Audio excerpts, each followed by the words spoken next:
All right, take two. Welcome to the Uncomfortable is Okay podcast. Take two. I am here with the amazing Jennifer Young, who is a people and leadership development specialist, a workplace wellbeing specialist who specializes in mental and emotional health. Jen, you're very special. Welcome to the podcast. Thank you, Chris. You made me feel so special right from the very beginning. I feel like there needs to be a law about how many times we said special, but we'll figure out. Maybe it's some That could be the illegal title. DUI thing. It's the special episode. Yeah, bro.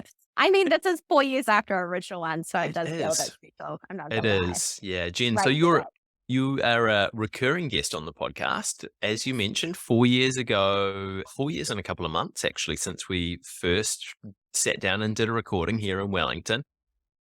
For those of you who haven't listened to the podcast, Jen, do you want to give us a kind of a nutshell background about where you've come from? You start with the best easy questions, don't you? Okay, I'll do my Yeah, best. wrap it Okay, up so and put it in 2 minutes, please. 2-minute intro to yourself. Okay, team. So, kia ora, te whānau. I'm Jen. A lot of people know me as Gen Y because Jennifer Young, Gen Y. I'm a millennial Generation Y member. How fun is that? Love plays on words. Country upbringing, so rural, Rama, south of Auckland. So that very grounded nature.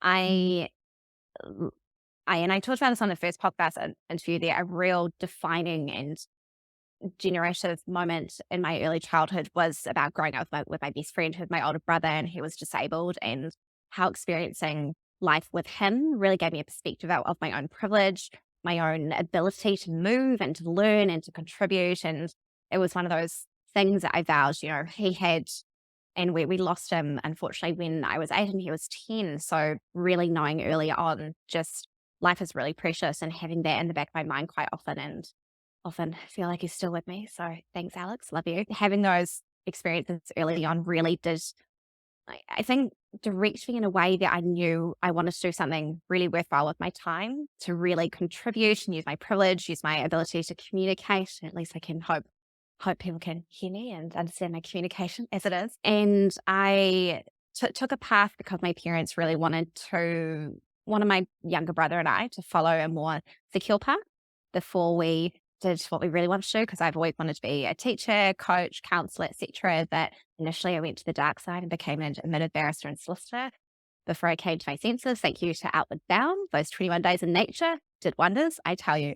So since leaving law and that field and coming to my senses, I moved into leadership development, helping people to grow, to learn, to develop, combining my love for professionalism and knowing that things are precedents. I started learning about coaching and then about neuroscience and about evidence-based practices, and wanted to combine all those.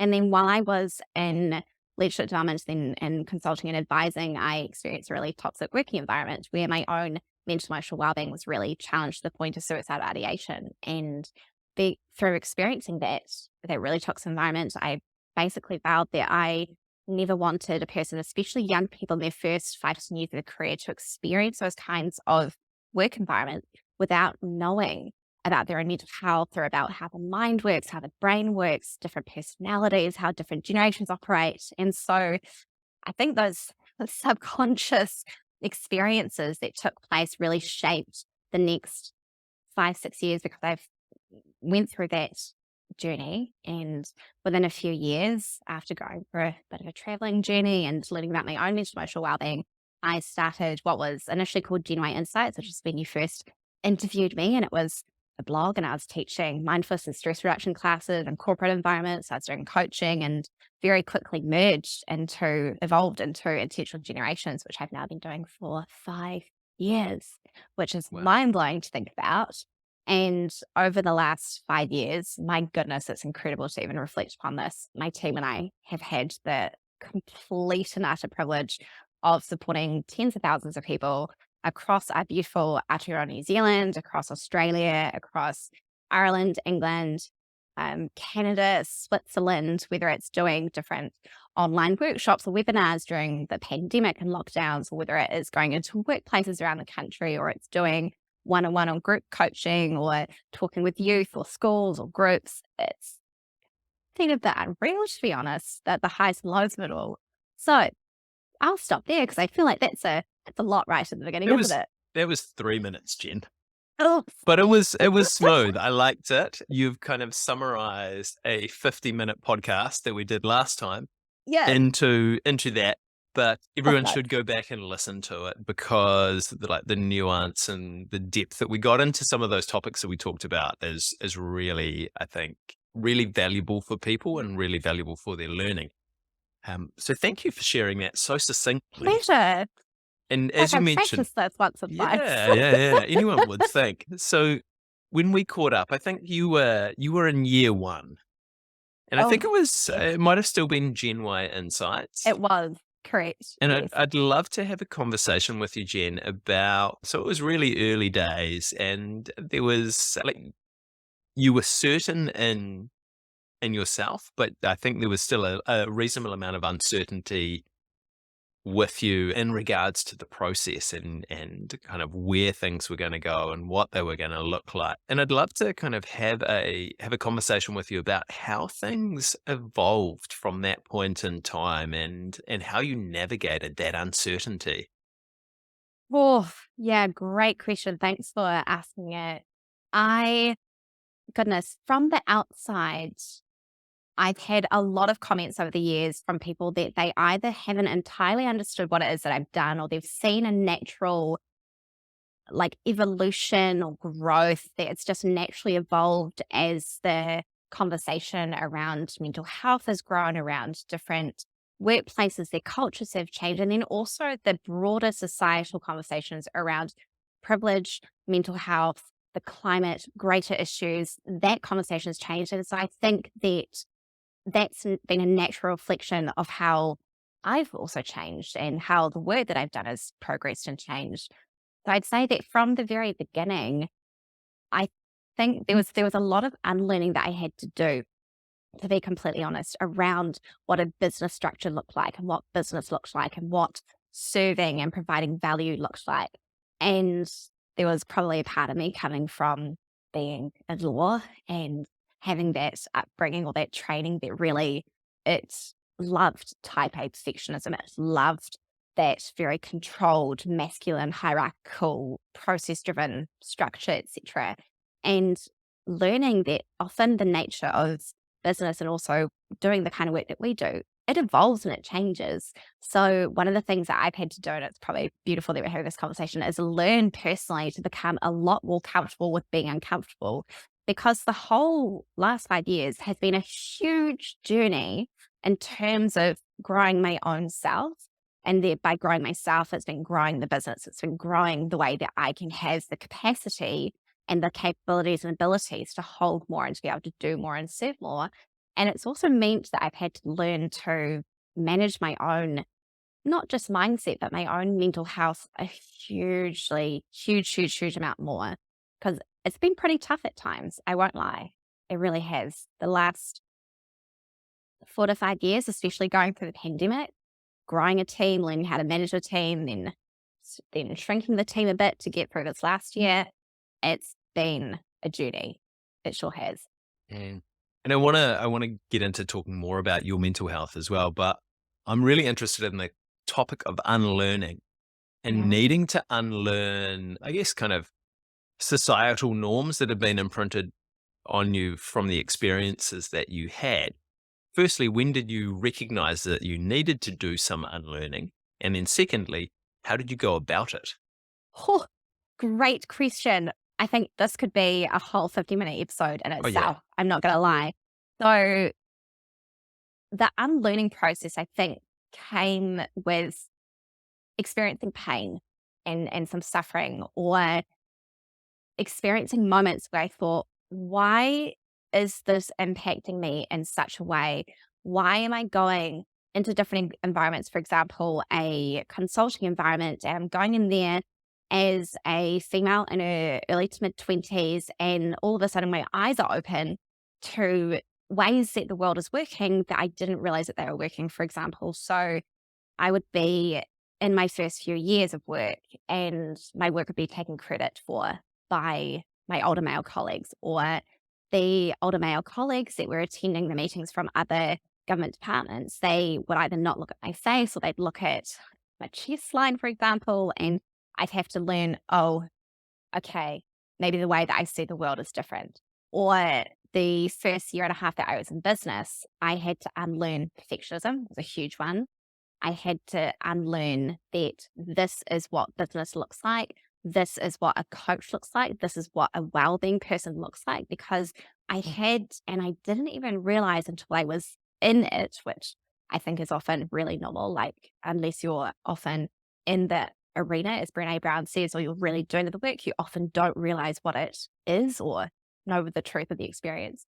But those first few years, my goodness, that was an unlearning process. So, learning this is what an entrepreneur looks like. And I was like, do I feel like a leader? I feel like I'm going in and I'm doing the best that I can and I'm showing up every day the best that I can. And then also, it's okay if some days I'm totally not okay. And some days that a person that is a coach or is a wellbeing person, it is okay for them to actually be real and say, I'm really tired today. Or I had a really bad sleep, or the dog I'm looking after like pooped everywhere and I am stressed. Like, all these things, right? So the unlearning process typically came through experience and a lot of discomfort, often actually quite a bit of pain of realizing, shoot, this is the way that I see the world. And maybe this is wrong, or maybe this is a way that I see a group of people. And I've just had an experience that shows me that that was wrong. And I need to change that perspective. So unlearning in itself, incredibly valuable. Also, not very comfortable because it can often change or challenge not only our own views of what we see the world as, or see people as, or see an idea as, but it can also change and challenge our own identity. Hope that that answered your question. Yeah, it did. And I think you're exactly right. It's that back and forth process between yourself and the environment. Once you start being intentional and paying attention to what is going on and how you're responding to it as well.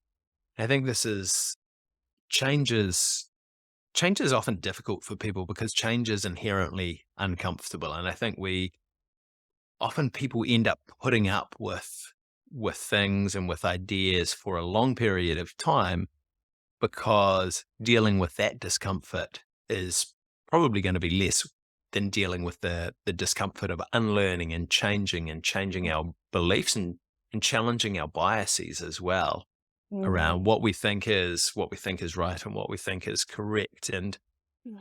I'm sure you have found this as well, but over time as I've practiced doing this, it's easier to switch into changing my biases than it used to be. It takes less pain to push me to that point where I start that process. More pain in certain areas of my life than others, but I think it's like a muscle that you're working as well as that unlearning and that kind of opening it up to different types of perspective. Yeah. Absolutely. I'm glad that you touched upon the pain around the change process as well. That's something that I've had to do a huge amount of navigating over the last year. I know part of what you wanted to chat about this podcast is about the last 4 years. And probably the last year is something a lot of people have been asking me about because this last year, and it was almost a year ago to the day, I put out a blog post. Maybe it was a few days after this, and I put out a blog post saying, I'm taking my own medicine. I'm stopping work for 2 months and I'm going to be moving to Queenstown.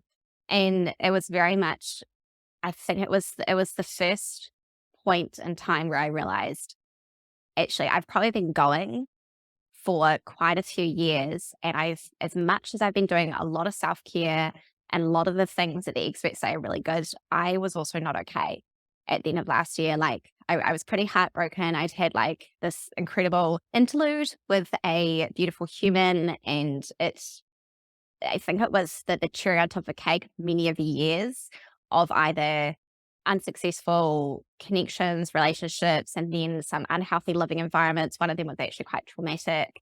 And then a few years of going through the pandemic where it changed so many things. And there was a lot that I was holding for thousands of people. And I just felt like I just couldn't hold it anymore. And I needed to, just not just slow down, but actually find time and make the time in the space to kind of fall apart for a lot of it, to be honest. And I moved down to initially Bannockburn in Central Otago, where some of my best friends lived, and they loved on me for a period of time and were just like, take your time, rest, go for walks, find dogs to pet and go for walks with. Dogs are great, and take time to reflect and to have those deep conversations that you need to have with people. And when I thought initially about taking those 2 months off, I did feel a lot of fear. I thought, what are people going to think if I say I work in these areas of training and development and mental emotional wellbeing, and also I'm really feeling it. What are people going to think? Is this going to really tarnish the brand, the reputation, and the work that I've built? And I've done like a lot of hard work in these areas over the last few years, and I was actually quite scared. I was really nervous about doing this. And then I also knew I need to do this for myself for the long term, because if I'm getting this close to burnout, 5 years or 4 years at that point in time into doing this kind of work, if I am, just not okay emotionally, heart wise, I have to do this for myself. I can't do the kind of incredible work that I get the privilege of doing for people as if I'm not there myself. And so I really had to think about that change process, as you talked about. It is uncomfortable, if anything, so uncomfortable. It can be easier often to keep going and think, nah, Yeah. it's okay. Or the Kiwi slang of she'll be right. We'll get through it. Number 8, wire that and just wrap things around it. But then the longer term impacts of that are there and I do this with a lot of clients. They wake up in their 40s or their 50s and they're thinking, oh, my life isn't okay. So Mm. rather slowing down and stopping early on in the journey, I think is a wise pursuit. How long did it take you to get to that point where you realized you needed to stop? Like, how much pain did you have to sit with and go through until it tipped you to make that decision to realize Yeah. I can't yoga my way out of this one? Yeah. I can't yoga my way out of the sun. Love that. Or dance my way. Dance, I was yeah. doing a lot of dancing at that point in time. I think I was reading a book, and it said something like, and I'm going to paraphrase this. It's in the blog that I wrote initially last year, that you can either feel so much pain and basically be forced to make the change, or before you get to that point, you can basically stop and reflect and think, do I want to get to that point? Because I knew I was going to get to that point of, complete and utter burnout, just not being any use to myself or any person that I really love. And I thought, I can see that that's coming. And my friends could see it as well. As soon as I got to know them, they were like, no, we love you. Doing a free intervention, we see how much you're helping others. And I realized I'm not going to allow myself to get to that point. I'm going to take my own medicine and I'm going to stop before I get to that point. So I know that it is really common where people can get to that point, which is basically being so burnt out where they basically can't move, or they're so exhausted that they can, they'll wake up and then they can do a bit of movement, they can't do much. And I thought, I don't want to get to that point. Yeah. Yeah. Thank you for stopping before you got there, Thank you. because we might not be having this conversation today if you hadn't. It's very true. It's very true. Yeah. I could see it and I could notice it in my body. And I'm grateful for all the years of meditation that I've done, where I could actually pick up on these signs, these signals, and notice the patterns and my well-being and my own behavior, and realize, actually, I need to stop. I could keep doing the mahi, I could keep doing the work, I could keep serving people, I could, keep being the strong and resilient person that I am, or I could do the deeper healing, the deeper work that I know I'm ready for doing, and then come back even stronger in this next chapter and more Mm. intentionally. Yeah. Nice. What did you learn over that period of time? Great question. So this last year has really shown me, I think, the strength and the resiliency of the human spirit. That when we slow down, and I mean genuinely slow down, because sleep is very different to rest. And there's a great, great TED talk about the 7 types of rest and why you're always tired. I think it's Sonia something. She's done a great talk on that. It really showed me that people can get to real dire straits and also can bounce back, as much as I don't like the term bounce back from resilience literature, but it is that notion that we can change, we can evolve, we can emerge. Do you like to think of it like almost like a phoenix, dying in the ashes and then coming back reborn? I feel like that's what this year has been. And I'd say another big learning that I've learned this year has been a lot about the body and about trauma and about how often trauma can be of different severity, whether in the trauma literature and the research, they call it big T trauma, which is typically, whether it is, for example, a car accident or something that really gets locked into the nervous system and the body at a cellular level, or there's lowercase T trauma, which can, whether it's about rejection or loneliness, or it's to do with stuff that happens in childhood, for example, or teenage years. And I learned a lot about how some of that stuff can come up at different points in time, and that having an awareness of what happens to us early on in life can have a huge, huge benefit to us as adults. And it's been fascinating to see the impacts of the last few years and how that's been impacting people. And then also noticing it in so many workshops and spaces that I go where I see how people's upbringing or their childhood that has a big impact on the dynamics in workplaces. So that's been a big one. And I'd say the real importance, like the real blessing of this year has been just how important nature, connection, family, friendships, and taking time for oneself. That's absolutely and utterly critical. And I think it's something I'm not going to ever take for granted again, really. Yeah. Nice. Great learnings. Jen, Big learnings. yeah, how Yeah. have you changed the way you do things since you've come back? Mm. Well, I do think it's a lot slower these days. So I put less on my plate intentionally so that I do things at an even higher quality. I'd say that by actually taking a lot more time these days to be slower, whether it's to do lots of walks in nature, or I'm house sitting at the moment looking after a beautiful dog. So multiple walks a day is great. Lots of time for dancing, allowing myself space before and after big experiences, and really honoring the amount of energy that I have. I'd say that's something that I've learned and I'm doing differently. I think the biggest thing, or the biggest change I'd say, is that I have really reflected upon why different people get tired from different things, why people are more sensitive to different things, or why there are different levels or amounts of energy for different people. And rather than, for example, judging myself for getting more tired from different activities than some of my friends do, is actually to honor, okay, so that's the amount of energy that I have for this, and that's okay.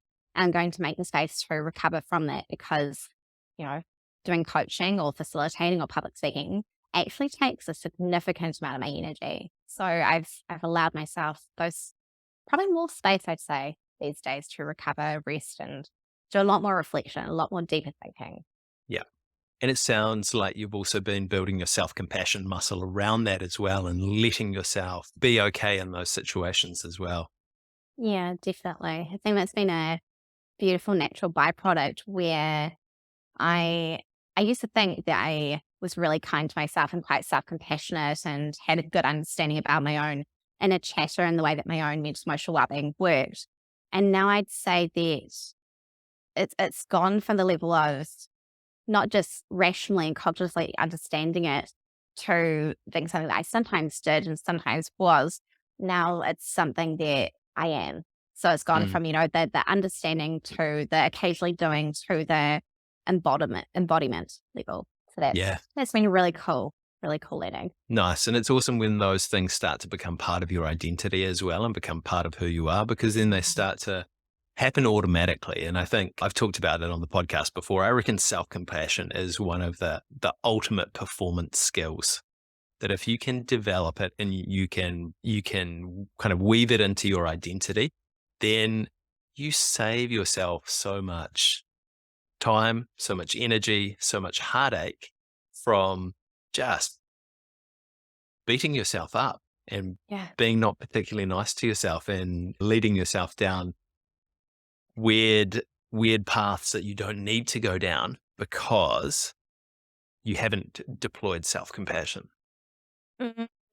Yeah, I love that. And I learned this beautiful idea earlier this year because I know that both of us love ideas and how powerful they can be for either helping us or serving or sharing ideas is so powerful. I learned the idea that so many people that are really high achievers or they're doers often are top class, like self beater uppers or like Mm, self, meaners, mean people, like real, like bullies themselves. And it's often the idea that we wouldn't say what it is that we say internally to ourselves to our best friend, but especially not a small child. And so yeah. that self-compassionate approach, and Tara Brach does some beautiful meditations all about self-compassion. She's a great one to look into. And I think her book, Radical Acceptance, which I read a few years ago, is definitely a top-notch book that I recommend to people who are interested in learning more on that.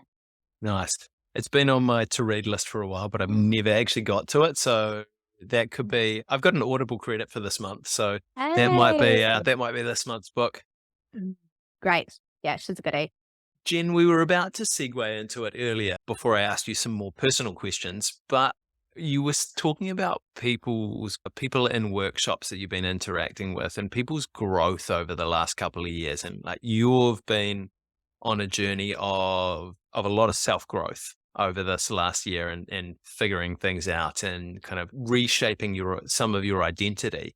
What are the trends that you're seeing? Because you work with a lot of people. What are the trends you're seeing in people's growth over the last sort of year, 18 months, 2 years timeframe off the coming out of the pandemic and being in it?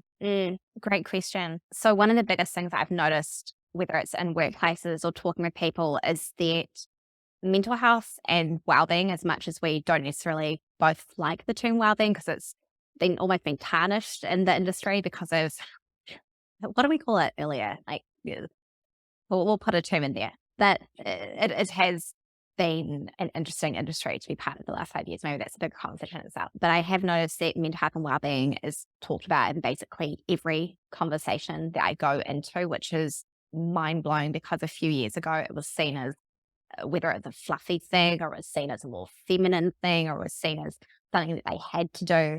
And now, because of the pandemic, so many people, and especially I've noticed a lot of male or quite masculine leaders, have for the first time experienced, oh my goodness, I experienced some depression for the first time, for example, or huge amounts of anxiety. And they've realized, oh, this isn't just something that affects people that have something wrong with them, per se. This impacts anyone, or it can impact anyone, and has impacted a lot of people. So I'd say that's coming up in basically every conversation, and people are a lot more aware and conscious of it, which is a sign of the times, and also is wonderful that it's coming into play. Another thing I'm seeing a lot of is that people are not necessarily having very much capacity at the moment because it has been a huge, huge few years. So a lot of people that I'm talking with are either really struggling or they're really worried about, why am I feeling this way? Why am I feeling so tired? And some of the research that's coming out at the moment from whether it is the Harvard Business Review or Gallup or the Institute of Directors is showing shockingly high numbers of burnout in many, many, many professions, and completely makes sense with the last few years that we've all been through with the pandemic. And then adding on top of that, everything that's happened this year with the war in the Ukraine, the impacts of climate crisis, and a lot of different workplace or economic shortages impacting people genuinely or generally. So it's a really big one. And so I'm seeing that people they have less capacity, but they're also more aware of how can we get through this together? What is it that we can do to navigate these times? So some workplaces are unfortunately pushing their people more and more because they are so short staffed, and others are doing things more compassionately with this, where they're probably realizing, oh, my people are not, they're not batteries, for example. They don't have endless amounts of battery power or energy. They actually really need to rest and take time off. And if they're not okay, we're not going to keep pushing them even further because that'll lead to even more detrimental impacts. And it's not just on them, it's their families as well, their whānau. That's really important to think of. So I'd say those are some really big themes that I'm noticing as people are really wanting to understand their teams better because they want to make sure that they've got solid teams, they're retaining their people a lot more, and they're also a lot more aware of their own well-being, especially their mental and emotional well-being. Yeah, that's really cool that that awareness is building and that these conversations are happening. And I think it's been a long time coming, but I've also seen kind of an upswing in sort of people's awareness around like how they're doing. I walked past, I don't know how old these guys would have been. They must have been like 19 or 20, maybe. And I caught a little snippet of their conversation. And one of the guys said to the other one, he's like, I don't want to go into this and I don't want to be acting from a place of fear. And I Oh, was like, what? beautiful. I was like, I would not have been at that level when I was 19. I was like, that's some really great awareness. And actually, like, even looking at my 4-year-old Connor, he'll come up and he'll say to me, Dad, I'm frustrated. Oh, I was like, that is such good self-awareness. So I yeah. need to kind of keep pushing myself so that I try and stay Mm. 6 months ahead of his emotional awareness, so I can kind of just keep trying to guide him down that path. Um, Yeah. do do you think that this kind of awareness is going to keep growing at the same rate that it is? I have a genuine hope that it does. I'm seeing that there's a huge popularity in terms of people now really understanding why it's important to understand mental emotional well-being and to know, for example, the differences between anger and frustration or sadness and grief, or understand anxiety and excitement, because they're all very different and they all have very different needs attached to them. So actually having a more personalized approach to understanding people is becoming really important. Mm. I am seeing some trends at the moment that some organizations are already starting to pull back on their investment into different educational initiatives or wellbeing initiatives. So I'm noting that. And then I'm also seeing that some workplaces are saying, no, we really see how important this is. We're playing the longer game. We see that this is a really smart thing to do to ensure that our people have what it is that they need to get through this period of time. So it's almost like there's two different trends happening depending on where people are at economically. And it is one of those tough things and realities in life, right? That we often can't be, do, have everything, etc. And we all do the best that we can. Yeah, yeah, Yeah. exactly. Jen, if people are wanting to like build their own self-awareness, if work isn't funding a lovely wellbeing program for them and they want to get into building some of their self-aware around these topics, do you have any tips or any strategies that they might find helpful? Yeah, absolutely. So I like to think in terms of what are the things that you can do for free? What are the things that you can do for a little bit of investment, for a little bit of money? What are the things that you can do for a bit more? So thinking in terms of that, because I really think that when it comes with well-being, growth, etc., like the fact that money comes into play into it really breaks my heart. So I hope that you and I can do something about that in the near future. We'll see. Is knowing that there are tons, and I mean tons, of free online resources to start with. So whether it is starting to learn how to properly meditate is probably one of the greatest things that a person can do, is to know that the breath is probably the fastest way and the most consistent way that you can calm your nervous system. So, moving from a sympathetic to a parasympathetic nervous system. So, from a fight or flight response, which is all about stress and anxiety, and you're feeling tight or you're worried, or imaginary saber-toothed tigers in the mix, to a more calmer response. So, I'd say learning how to meditate or a mindfulness practice is a really good one. And there's so many free resources out there. Definitely worthwhile. I know there's also a lot of, whether it is a non-spiritual tradition or a spiritual tradition, where they do lots of free classes, whether it's in the community or online. So that's definitely something to look into. Journaling is another thing that really helps. I know that a lot of people say these things, but the reality is that these things work. There's a lot of research into it, a lot of evidence-based practice. So whether it is a really simple gratitude practice, and not just about what are the 5 things you're grateful for, but it's like why, specifically, why are you grateful for that thing? Or what are the things that you're looking forward to? There's a lot of research there, even spending 10 minutes a day, looking back through positive memories or things that you're really proud of or things that you really celebrate, that can have a huge impact on one's, whether it's a sense of optimism or it brings a sense of perspective into one's day to day of, oh, it's not all negative stuff happening. Actually, I have had some really cool experiences, or I have had some stuff that I'm really grateful for, or 10 minutes of planning something or putting something in the calendar that you're looking forward to. So it's really increasing that hope muscle. So 10 minutes a day of that kind of stuff. And you can, whether it's flick through the phone, go or call someone that you care about, chat about some of the things that you're grateful for in the past, or chat about some cool experiences you had. Those are some really cool things you can do with a little bit more time or a little bit more resources. Therapy is a great thing to invest in. And I know that Zero has I think it's the Zero Assistance Program for business owners. So there's some free counseling sessions in there for business owners that need it. There, for many workplaces, they have employee assistance programs. So those are wonderful. I know that there's a number of different online, whether it is apps you can download. There's Woebot, WOEBOT. There is a artificial intelligence cognitive behavioral therapist robot who sends Wow. little messages to you. It's amazing. I used it for a period of time during the pandemic, and it sends you little messages and it's like, hey, checking on how you're doing. And do you know about black and white thinking? Or, how's your thinking today? How's your mood today? So it's that can be really useful, and it's a free tool as well. I feel like there's so many of them. Going for a dip in the ocean or any kind of body of water, incredible for one's well-being. There's a lot in the space that I'm learning about emotional well-being as well, and about the power of releasing emotions and actually feeling your feelings. So whether it is screaming into bath water, punching a pillow, yelling into what, you like close nose and mouth and you just yell, but actually releasing that is incredibly beneficial and healthy. A little bit more resources is going on a retreat, for example, or I know that there are, if people have experience of meditating, there's 10-day Vipassana meditations, and I think that they are done by donation.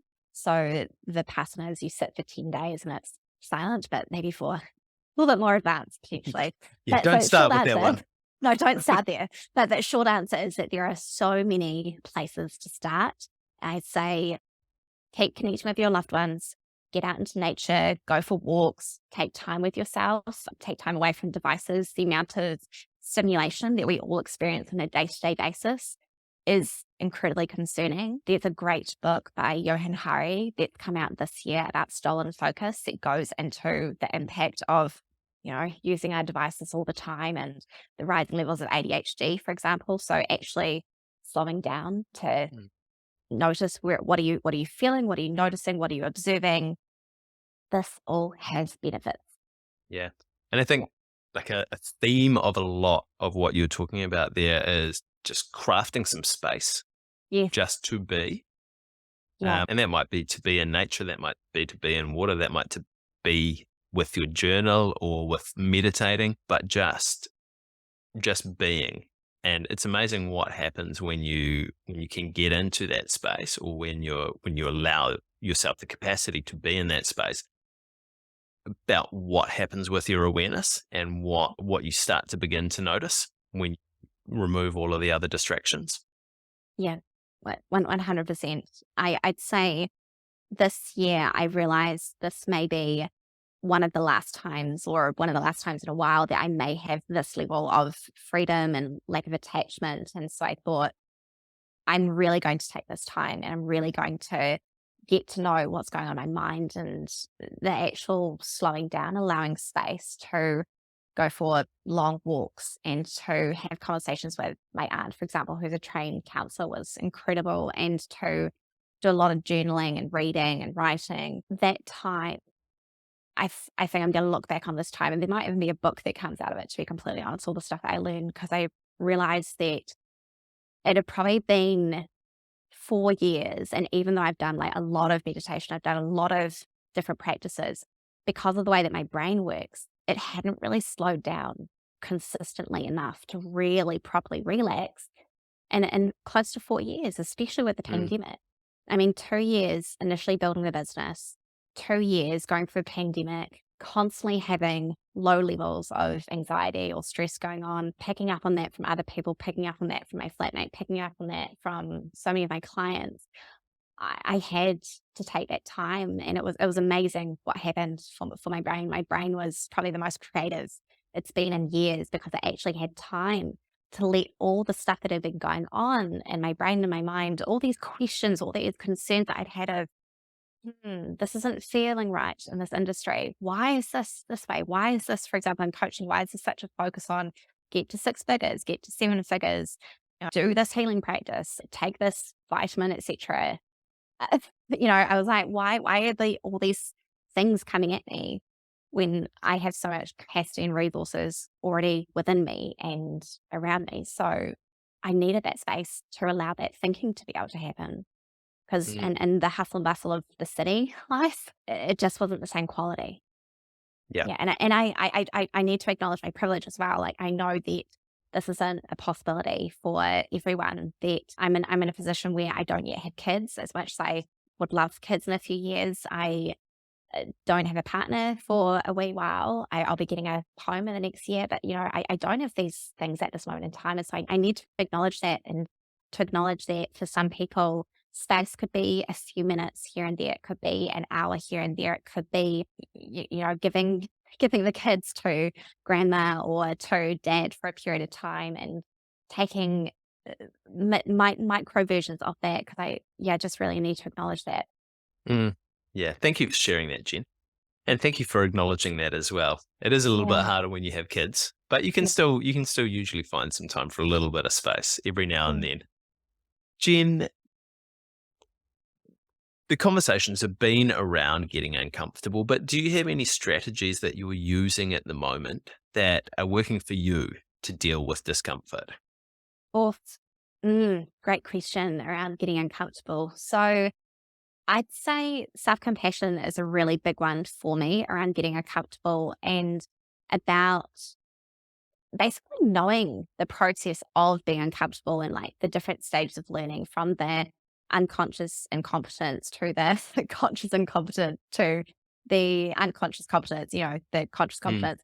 So like just knowing those stages, and then also knowing that I'm going to suck the first few times that I do something, right? Like it's not going to be great. So it's basically, I prepare for my ego to crash, and my ego to just be like, oh, this is uncomfortable. So I think having those, I think almost memories, although those truths, that experience to draw upon, the fact that I've been through many experience where I have been a brand new beginner and it sucks that first few times.